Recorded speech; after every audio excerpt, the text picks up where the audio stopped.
Intonation Pitfall number 22, the final one in my series, is about chromatics. In just a few seconds, I'm going to do a deep dive on chromatics and how to practice them. I just want to say all of these 22 short videos are in their own playlist, Intonation Pitfalls, on my channel. But soon I'll be doing one for beginner level players, and it's going to be a longer video using all examples from beginner repertoire. So chromatics are when we're playing semitones. And too often what happens is we have maybe just a few notes that are semitones, and when we get to the next open string, we find it sounds very sharp or very flat. So we've lost our way with our semitones. They're either too big or too small, maybe not equal enough. So the remedy is to practice chromatics very regularly and to be checking with our open strings as much as possible.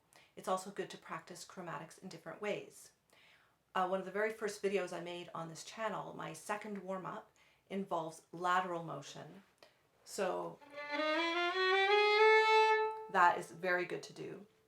For these 3-octave chromatic scales that I practice regularly, I like to use the 1, 2, 3 fingering because then we have fewer shifts.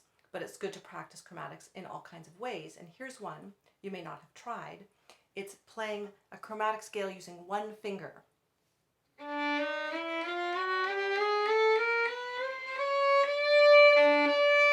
And of course you can use different fingers, different strings, and also you can play 2 fingers, 3 fingers, the same way we can explore practicing major or minor scales using all kinds of different patterns. We can do that with chromatics.